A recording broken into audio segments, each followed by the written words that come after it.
And here we are again in the studio, and it is tip number 90.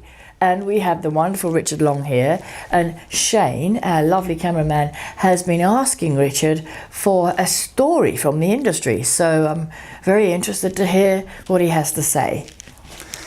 A story, an anecdote from the past. Okay, imagine this. We're actually on a hot sunny afternoon, and it's early February, right? And we have a major armed defenders scene to shoot. So we have obviously 4 armed defenders, plus we have the 2 leads, and we have this madman with a gun, obviously with a rifle. Who's an actor? Oh yes, they're all actors, of course. This is not real. Okay. So anyway, so we're shooting this, and we're moving backwards and forwards from the gunman's position to the police's position, and so on, as you would. Yeah. And we're slowly building up this kind of the drama of this scene. The finality of the scene was that the 2 leads end up standing next to a beach buggy, which was obviously the gunman's beach buggy. And just his beach buggy, just like his Winnebago, like his own beach buggy, or yes. was it in the film? No, it's actually a film prop. Okay. So anyway, so everything is a prop. I mean, we had all sorts of other things. I mean, we had to physically blow all the windows out of the bank, and there was a lot of pyrotechnics. It was a big scene to shoot. So anyway, cutting to the chase.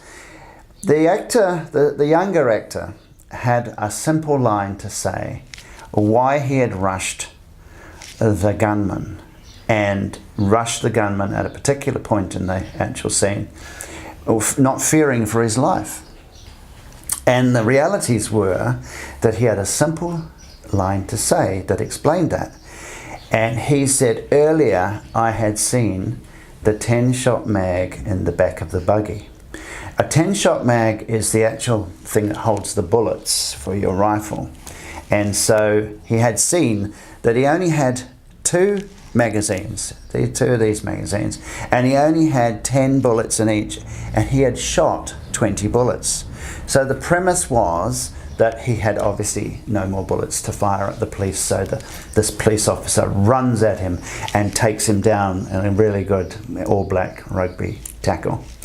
The realities were, for us as the crew, was that this actor had to say this line. It was earlier I saw he only had a 10-shot mag in the back of the buggy. We started at 3 in the afternoon getting that line.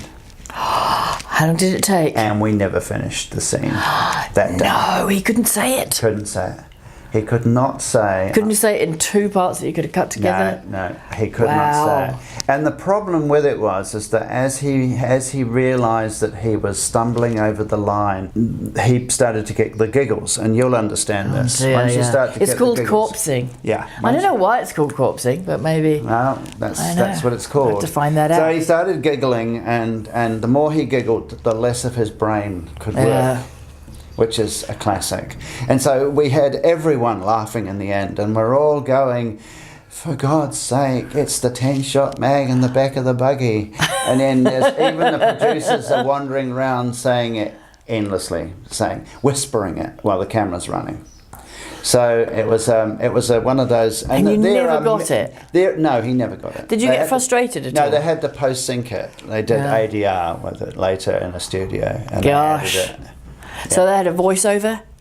Well, no, what they did is ADR is when you actually, at the end of your production period, you'll always have some actors. Yeah, what is ADR? Well, ADR is where we basically re-record certain lines. For Not for Children, I had about a third of the cast come into a studio and go in the booth, and they actually did the actual dialogue that they said on screen. They watch the screen and they see the actual scene played for them, and then they actually parrot the actual dialogue again. So you get it nice and clean, and you can actually, obviously put it into your edit. And that's usually caused by somebody who turns up on set and within 20 minutes has hay fever and can't speak. Yeah. Or you have somebody who basically had too much partying the night before and is so drunk they hungover that they can't do it. So, you know, ADR is really important. ADR has done a lot. I mean, Yeah. if you went back to the 1950s, 60s and 70s, John Wayne, who none of you probably know, but you can look him Oh up. yeah, He never really delivered a single line on set. the cowboy. Yeah. Oh, wow. Everything he said, you know, Was an ADR. those wagons in a circle was all ADR.